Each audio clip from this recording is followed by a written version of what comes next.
नमस्कार। एक बार मैं आप सबका फिर से आज का जो इंटर्नशिप ट्रेनिंग प्रोग्राम है इस सेशन में स्वागत करता हूं। इसके अंदर आज हम लोग बात करने वाले हैं कि अभी तक हम लोग जो डिस्कस किया था लैंडलाइन की अगर बारे में बात करें तो लैंडलाइन में बहुत सारे जो कस्टमर होते हैं उन सबको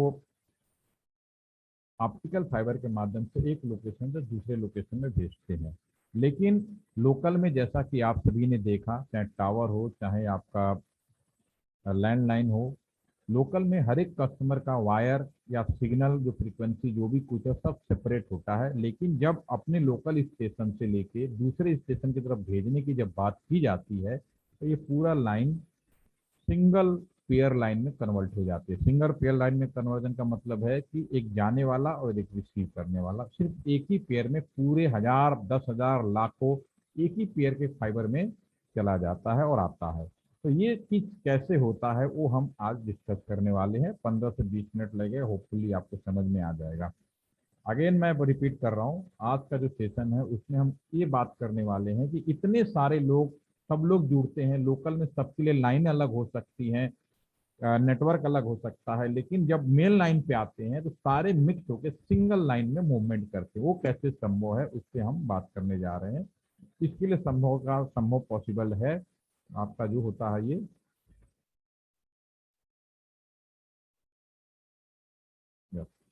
ये संभव है आपके सिंगल उसकी तरफ से कम्युनिकेशन की वजह से। कैसे संभव हम बात करेंगे। एक काम करते हैं, मैं यहीं पे इसकी लिखता हूँ, पहले आपसे सवाल जवाब करता हूँ फिर हम बात करते हैं। आपके इस स्क्रीन पे ना मैं एक चीज लिखता हूँ यहाँ पे। पहला जो वर्ड है वो मैं लिखता हूँ आपको, यस, मल्टीप्लेक्सर। ठीक है, अभी एक्सचेंज में भी मैंने जब विजिट किया तो ये वर्ड यूज किया था। दूसरा वर्ड लिखता हूँ मल्टीप्लेक्सिंग। मैंने दो वर्ड लिखे, मल्टीप्लेक्सर और मल्टीप्लेक्सिंग। ठीक है, ये दोनों वर्ड आप लोगों ने बहुत अच्छे से सुना होगा, जानते भी होंगे, पढ़ते भी होंगे, राइट। ठीक है, तो मेरा सवाल ये है कि ये जो दोनों वर्ड मैंने जो लिखे हैं आपके स्क्रीन पे, तो आप हमें ये बताएं कि क्या दोनों एक ही हैं या दोनों अलग हैं। क्या बताना चाहेंगे कि बोथ आर द सेम या बोथ आर द डिफरेंट, ये दोनों अलग हैं या एक ही हैं। या सादिक, आपका ब्रांच इलेक्ट्रॉनिक्स है या computer science? Sir electronics and telecommunication. तो बहुत अच्छी बात है। तो आपको तो ज़्यादा इस चीज़ का आइडिया होना चाहिए। मल्टीप्लेक्सर और मल्टीप्लेक्सिंग के बीच में क्या डिफरेंस है या आपको क्या लगता है क्या चीज़ है, ये अलग अलग है एक है? पहला सवाल तो ये। सर एक ही है। मल्टीप्लेक्सर इज अ डिवाइस, एक डिवाइस होता है। मल्टीप्लेक्सिंग तरीका होता है किस तरीके से मतलब हम कर सकते हैं वो मेथड। हम्म, एक नंबर तो ये हो गया आपका। दूसरा जो है आपका, और कोई बताना चाहेगा? Any more? कोई और बताना चाहेगा? यस दिविज। दिविज, आपको भी प्रोजेक्ट करना है, यहाँ पे आई पे प्रोजेक्ट करेंगे तो इसके यस बारे में सर। कुछ, हाँ बताएं कुछ बताएं। आपने क्या, आपको भी लगता है जैसे कि अभी आदित्य ने बताया कि एक ही है, एक को हम सर डिवाइस बोल रहे हैं दूसरे को वो बोल रहे हैं, राइट। फिर मल्टीप्लेक्सर डिवाइस है और मल्टीप्लेक्सिंग उस प्रोसेस का नाम है जिससे हम एक इनपुट लाइन को सिलेक्ट कर रहे हैं। मतलब आपको भी लगता है कि दोनों हाँ एक। जी सर। हाँ जी सर। ओके, कोई एक और बता दे फिर मैं एक्सप्लेनेशन दूंगा। अभी दो है, किसी को ऐसा लगता है पिंटू कि क्या ये अलग है या एक ही है? कोई भी, कोई भी ऐसा है जिसको लगता हो? Yes Pintu, are you there? आप क्या सामने हैं, बताएं। Yes sir. आपको क्या लगा, आपने नाम सुना है, आपका ब्रांच कौन सी है? सर इसी है सर, दोनों डिफरेंट है सर। ओके, तो आपको क्या लगता है सर दोनों एक ही हैं या अलग हैं? सर अलग है दोनों सर। मल्टीप्लेक्सिंग एक प्रोसेस होता है जो सर डाटा को सिलेक्ट करके सिग्नल के थ्रू पास करता है, जबकि मल्टीप्लेक्सर एक कॉम्बिनेशनल सर्किट है जिसमें sir two to power n input लेते हैं और आउटपुट में हमें एन आउटपुट मिलता है सर। ओके, और जो प्रोसेस होता है वो मल्टीप्लेक्सिंग होता है सर। चलो अब मैं एक्सप्लेन करता हूँ। बाकी आप लोगों ने अपनी तरफ से जो बताने की कोशिश की और जो मुझे सुन के लगा आप लोगों को लगता है कि एक डिवाइस है, एक प्रोसेस है, लेकिन ओवरऑल कहा जाए तो एक ही चीज़ लगती है, ठीक है। तो लेकिन एक बात तय है, चाहे मल्टीप्लेक्सर हो या मल्टीप्लेक्सिंग हो, एक चीज़ तो बिल्कुल तय है कि दोनों में एक जैसा ही काम होता है, मेनी इनपुट सिंगल आउटपुट, इसमें कोई डाउट नहीं। इसका उल्टा कर दें, डीमल्टीप्लेक्सर डीमल्टीप्लेक्सिंग, तो बहुत सारे वो होंगे आपके, सिंगल इनपुट होगा, ठीक है, मेनी आउटपुट हो जाएगा अगर इसका उल्टा काम करें तो। अभी फिलहाल मैं इसको सीधे टर्म में बात करता हूँ, many input single output, right, ठीक है, इसमें कोई डाउट नहीं, चाहे मल्टीप्लेक्सर की बात करें या मल्टीप्लेक्सिंग की बात करें। अब दोनों एक हैं या नहीं है उस पर हम बात कर लेते हैं। अगर आप मार्केट में जाएंगे, इन चीज़ों को खरीदने की कोशिश करेंगे, मल्टीप्लेक्सर और मल्टीप्लेक्सिंग, तो आपको महसूस होगा कि इन दोनों की जो चीज़ें हैं, जो दोनों का जो डिवाइस है वो अलग अलग मिलते हैं। पहली चीज़, इसका मतलब है कि दोनों अलग हैं। अब कैसे अलग है वो भी आप समझा देते हैं आपको, चाहे मल्टीप्लेक्सर हो चाहे मल्टीप्लेक्सिंग हो। इसको समझाने के लिए मैं एक छोटा सा एग्जांपल लगाता हूँ। एक क्लासरूम है, क्लासरूम में 30 स्टूडेंट है, there are 30 student in the classroom, okay. Class में जो गेट लगा हुआ है, 30 स्टूडेंट क्लास में, क्या होता है, एक बार में ये संभव है कि अगर जो गेट है, अगर उस पर कंडीशन लिख जाए कि एक बार में केवल एक ही इन हो सकता है, एक ही आउट हो सकता है, अगर ये बोला जाए एक सिंगल इन या सिंगल आउट, ठीक है, तो इसके दो तरीके पॉसिबल हैं। एक संभव यह है कि सभी 30 बच्चों को एक बड़े से बॉक्स के अंदर बंद करें और सबको एक साथ बाहर कर दें। मेनी इनपुट, उनको सिंगल आउटपुट बनाने के लिए उन सभी को एक बड़े से बॉक्स में बंद किया, और वो गेट इतना बड़ा है कि उस गेट से सब एक साथ भी बाहर फेंके जा सकते हैं।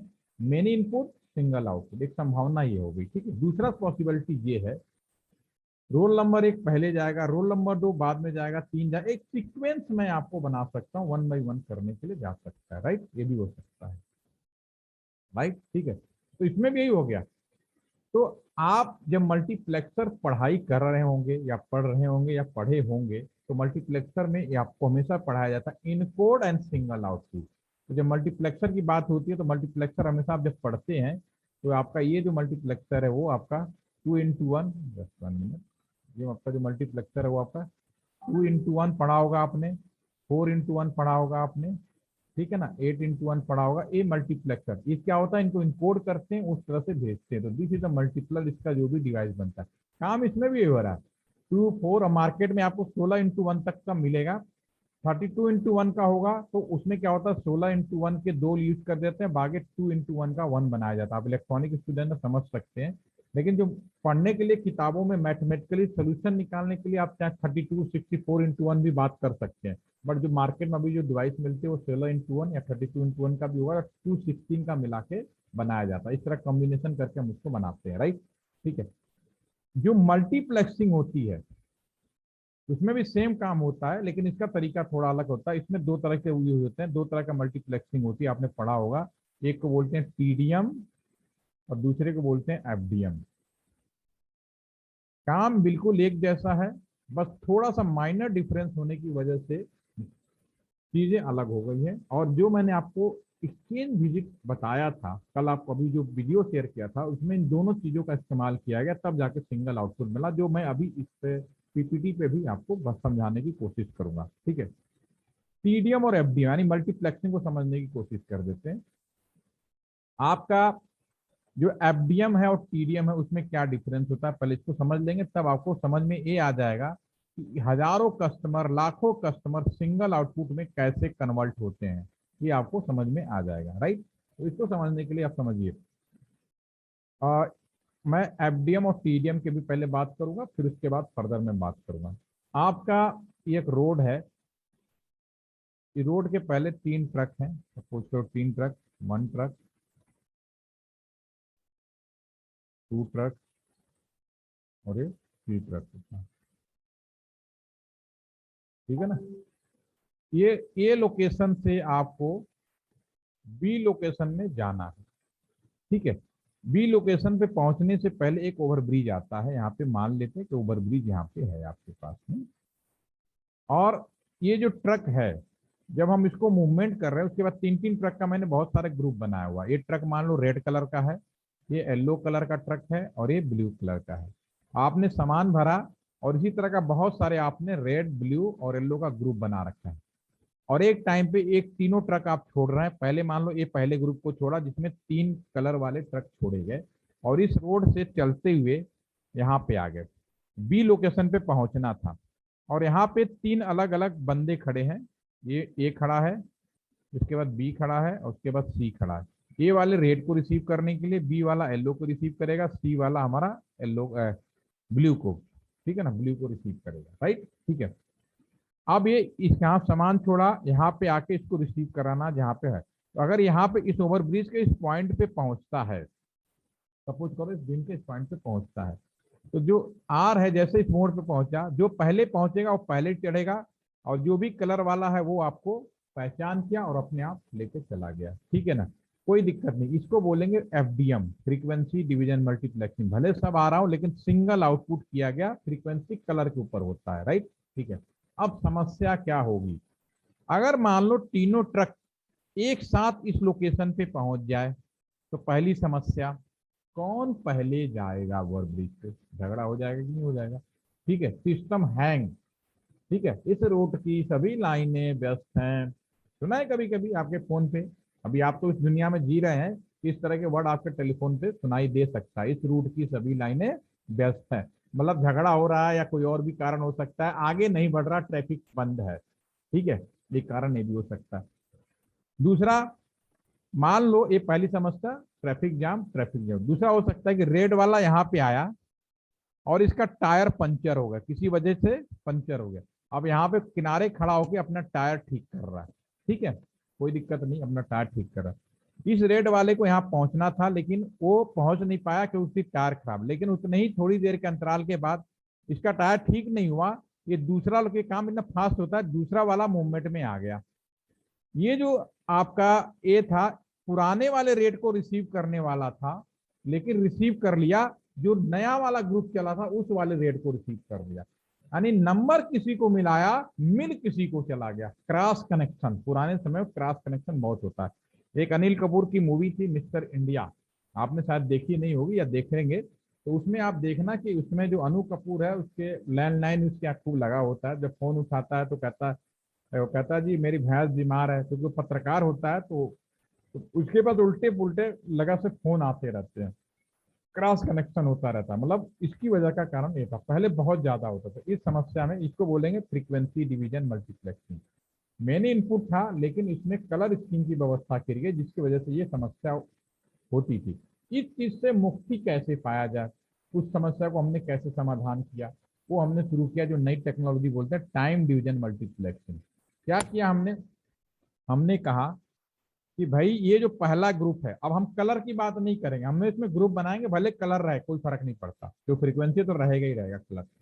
हम इस पहले ग्रुप को बनाए, पहले ग्रुप को हमने कहा तुम 10 बजे चलोगे, पहली चीजें, और जो भी यहाँ चलेगा रेड यहाँ सबसे पहले चढ़ेगा। सबको एक साथ भले छोड़ रहे हैं लेकिन ओवर ब्रिज पे पहले कौन चढ़ेगा, रेड वाला चढ़ेगा, 10:15 पे चढ़ेगा भाई। और इधर ए वाले को बोल दिया कि जो रेड आएगा जो 10:15 पे चढ़ रहा है ओवर ब्रिज पे, उसको रिसीव करना है।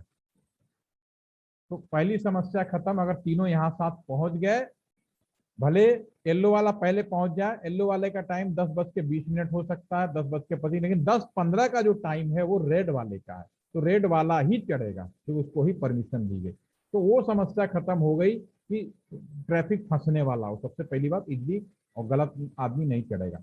दूसरी चीज, अगर ये 10:15 पे रेड नहीं है, जो टायर पंचर वाली थी दूसरी समस्या, कि अगर ये नहीं आएगा तो इसको बोला जाएगा भाई तुम वापस हट जाओ यहाँ से, और इसको कहा जाएगा तुम भी रिटर्न बैक हो जाओगे, या तुम्हारा अगला समय 5 मिनट बाद या 10 मिनट बाद में आ जाएगा, उसी हिसाब से उसको भी बता दिया जाएगा। तो इसमें दोनों समस्याएं खत्म हो गई। टाइम डिवीजन, टाइम का परफेक्ट यूज, पुराने समय का जो कम्युनिकेशन था वो हम यूज कर रहे थे, जब इतने सारे लोगों का एक ही लाइन पे जब भेजने की बात की जा रही थी, एक्सचेंज से लोकल, घर में बहुत सारे वायर, लेकिन लोकल एक्सचेंज से आगे जब भेजने की बात होती थी तो हमें इसी सिद्धांत का यूज करना पड़ता था। इस सिद्धांत के यूज की वजह से हमें ये सुविधा मिली कि हमें एक ही पेयर में पूरा का पूरा एक्सचेंज, पूरा का पूरा शहर एक ही लाइन पे कम्युनिकेट हम करा सकते हैं। वो भी हम प्रैक्टिकल और देखेंगे। एक चीज तो ये होगी। अब आपका ये वायर है, इधर फोन लगा हुआ है, इधर फोन लगा हुआ है, ठीक है, आप यहाँ से कोई हाय बोलते हो, ठीक है, ये सेकेंडों में दूसरे लोकेशन पे कैसे पहुंचता है। एक तो आपको रास्ता कल हमने आपको बताया, जो अभी तक हमारी क्लास हुई उसमें क्या मीडिया है, क्या रास्ता है, उसके बारे में हम पहले बात कर चुके हैं। दूसरा, एक हम टेक्नोलॉजी इसमें यूज कर रहे हैं आज की डेट में, टाइम डिवीजन मल्टीप्लेक्सिंग। चलो एक 1 by 1 चले जाएगा, लेकिन इमीडिएटली यहां मैं हाय बोलूं और with in A second wire में दूसरे एंड पे पहुंच जाए, ये भी ध्यान रखना। वो कैसे संभव होगा, वो कैसे किया जाएगा, इसका कोई आपके पास में आंसर है Aditya? With in A second मैं मोबाइल पे जैसे फोन है हाय बोला दूसरे एंड पे चला जाए, वो कैसे संभव है? कुछ आइडिया इसका? आप पढ़ते हैं, सबने पढ़ लिया होगा, पेपर भी दे लिया होगा, उसमें कोई डाउट नहीं है। देखिए होता क्या है, भगवान ने हमारा ये जो कान बनाया इसकी खासियत है, हम लोग हाई स्कूल से पढ़ा दिया है, कोई नई चीज नहीं है, कोई मैं नई चीज नहीं बताने जा रहा हूँ। 20 हर्ट्ज से 20 किलो हर्ट्ज, 20 हर्ट्ज से 20 किलो हर्ट्ज, ठीक है ना, ये हमारा भगवान ने हमारा कान बनाया। हम इतने ही साउंड को सुन सकते हैं, यानी बहुत धीमी आवाज को हम नहीं सुन सकते, बहुत हम ऊंची आवाज को नहीं सुन सकते, जो भी महसूस करते हैं इसी रेंज की आवाज को महसूस करते हैं। आपने हाई स्कूल में पढ़ा होगा, स्पीड जो होती है फ्रीक्वेंसी और वेवलेंथ के इक्वल टू एफलेंथ, यानी जो स्पीड है आपका भी directly proportional to wavelength, wavelength के डायरेक्टली प्रोपोर्शनल होता है, राइट? ठीक है ना, फ्रीक्वेंसी वेवलेंथ के डायरेक्टली प्रोपोर्शनल होता है। यदि मैं आवाज ऊंची करूं तो मेरी आवाज तेजी से अटैक करेगी, यानी जो ऊंची आवाज होगी उसकी स्पीड ज्यादा होगी।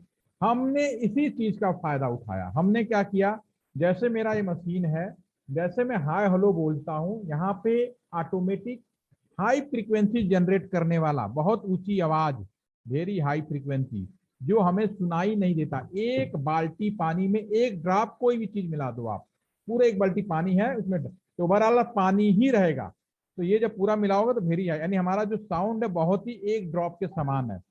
जैसे बहुत ऊंचा हो इसकी स्पीड इतनी बढ़ जाती है, 3 हम बना लेते हैं लोग, 3 × लाइट की स्पीड के बराबर। जो भी कम्युनिकेशन करते हैं आज की डेट में वो सब लाइट के स्पीड के बराबर, 3 × 10⁸, यानी 3 लाख किलोमीटर पर सेकेंड।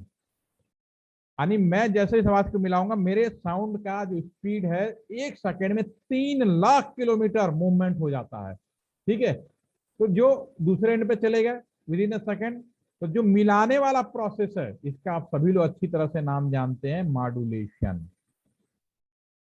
ठीक है ना। तो जैसे मैं हाय हेलो बोलता हूं मोबाइल पे, तो इसमें एक ऑटोमेटिक फ्रीक्वेंसी जनरेट करने वाले डिवाइस लगे होते हैं, आपको समझने के लिए समझा रहा हूं, ठीक है।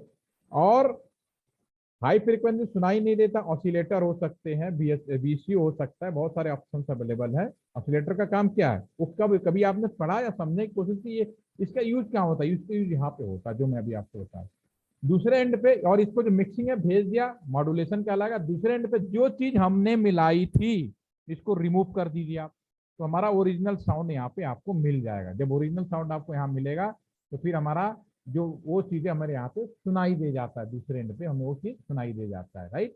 ठीक है। अब मॉड्यूलेशन के तरीके बहुत सारे हो सकते हैं, AM FM PM, सबका। दूध में चीनी मिलाना है, मेरे कहने का मतलब है कि दूध में चीनी मिलाना है, लोग चम्मच से मिला दे, चम्मच नहीं है 2 गिलास को ऊपर नीचे कर लो उससे मिला लो, उसमें भी नहीं है गर्म कर दो। तो इस बात से फर्क नहीं पड़ता, AM हो FM हो, सब कुछ डजेंट मैटर, सबका उद्देश्य एक ही है, आपका साउंड एक लोकेशन से या कोई भी मैसेज एक लोकेशन से दूसरे लोकेशन पे कैसे जाए। कंप्यूटर में भी हम जो कुछ भी कर रहे हैं एक जगह से दूसरे जगह भेजना है तो बिना मॉडम, मॉडम में क्या है, कई बार लोग पूछते हैं कि मॉडम का खासियत क्या है, कुछ लोग कहेंगे एनालॉग टू डिजिटल, डिजिटल ये सेकेंडरी आंसर है। Main answer modulation plus demodulation. Without modulation, without demodulation, long distance communication is not possible. Again I repeat, why modulation? Modulation की जरूरत क्यों है? लंबी दूरी का कम्युनिकेशन करना है तो मॉड्यूलेशन करना ही पड़ेगा, चाहे कंप्यूटर डिजिटल मॉड्यूलेशन कर लो, चाहे पुराने जमाने का एनालॉग कर लो। लंबी दूरी भेजना है तो हमें यही सिद्धांत अपनाना है। मॉडेम का प्रयोग हम इसीलिए अपने उसमें करते हैं कि हमारा फोन भी एक मॉडर्न के समान होता है, जिसमें बाय डिफॉल्ट आजकल मॉडर्न तो सॉफ्टवेयर में बनने लगे तो हमें पता ही नहीं चल रहा, लेकिन मॉडर्न का इस्तेमाल क्या होता है अब आपको मेरी बात का समझ में आ गया होगा। तो टेलीकॉम में जिस मॉड्यूलेशन टेक्निक का सबसे ज्यादा यूज किया गया और आज भी है, उसको हम बोलते हैं PCM, pulse code modulation. PCM की खासियत ये थी कि ये टीडीएम सिद्धांत पे काम कर रहा था, ऊपर से मॉड्यूलेशन भी कर रहा था। तो टीडीएम से भी हम इसका हमने एडवांटेज लिया और आज का पूरा कम्युनिकेशन अभी तक हम लोग इसी मॉड्यूलेशन पे चला रहे हैं। अब जब बदल रहा है, डिजिटल आ गया, तो हमारे पास अलग अलग जो नए मॉड्यूलेशन आ चुके हैं, एडीएम हो गया, एडाप्टिव डेल्टा मॉड्यूलेशन, डीएमटी हो गया, डिस्क्रिट मल्टीटोन मॉड्यूलेशन, एडी हो गया, एडाप्टिव डिस्क्रिट मॉड्यूलेशन। ये सब नाम है, हो सकता है अभी आप लोगों ने नहीं सुना होगा, ठीक है ना। आपने आपके बुक में अभी वो पुराने जमाने का एएसके पीएसके तो सब गुजरे जमाने की बात है, उन्हें खत्म कर दीजिए। अब नया जमाना, नया स्पीड, उस हिसाब से नया, लेकिन सबका उद्देश्य एक ही होता है, लंबी दूरी का कम्युनिकेशन कराने का, ठीक है। अब हम आते हैं समझने की कोशिश कि लोकल में, अब आपको मैंने पहले दिन एक वीडियो, आज की वीडियो भी शेयर किया है, और आपको मैंने लास्ट सेशन में अपने कॉल पाथ का ऑप्शन भी दिखाया था। उसमें ये बोला था कि एक एक्सचेंज के अंदर क्या क्या होता है। एक एक्सचेंज के अंदर एमडीएफ होता है। एमडीएफ क्या है, लोकल में जितने भी वायर हैं उनको इकट्ठा किया जाता है। स्विच रूम होता है, वो इस बात को डिसाइड करता है कि लोकल कस्टमर है या बाहर का कस्टमर है। लोकल कस्टमर है तो वहीं जोड़ दिया, वहां कोई भी लोकल में मॉड्यूलेशन, कोई कॉपर वायर में 5 kilometre 6 kilometre communication without modulation, demodulation भी संभव है, कोई जरूरत नहीं है।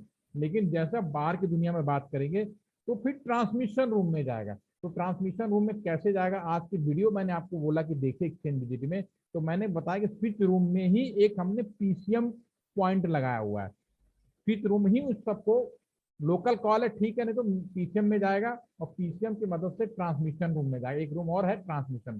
ट्रांसमिशन रूम की जिम्मेदारी होती है कि पूरे एक्सचेंज का लोग सिंगल वायर पे कैसे जाए, वो मैं यहाँ पर बता रहा हूँ। इंडिया के अंदर जो पीसीएम यूज किया जाता है वो 30 कस्टमर का ग्रुप बनाया जाता है। 30 चैनल कह लो, 30 सर्किट कह लो, 30 कस्टमर बोल लो, उनका ग्रुप बनाया जाता है। ये हम लोग पहले ही डिसाइड कर लेते हैं।